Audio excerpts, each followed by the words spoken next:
what are sort of like the top three problems of your customers that you're seeking to provide sort of the most optimal solutions that, we can all be cognizant of here?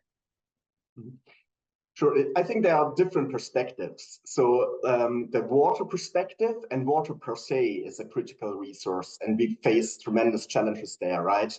It's the water scarcity with combined with an increasing demand for water and increasing water usage. It's when we look at municipal water, we see a lot of aging infrastructure and aging workforce, combined with higher frequency and amount of extreme events, which has higher demands on the infrastructure. So also in the industrial sector, water is a critical resource for the production, for example, in semiconductor or in pharma and other industries. Also, obviously, in agriculture, heavily used.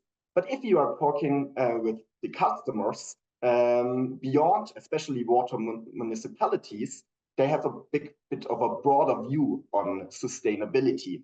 And based on my discussions with our customers, especially in the municipal sector, it's always about three key elements. So it's about the decarbonization and energy efficiency. Water sector is a major emittent of greenhouse gases. Not only carbon, but also methane and other greenhouse gases.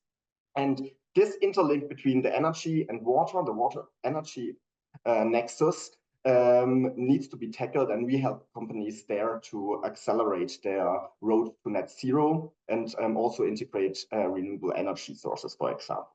The second one is more going to the more obvious one, which is the resource efficiency.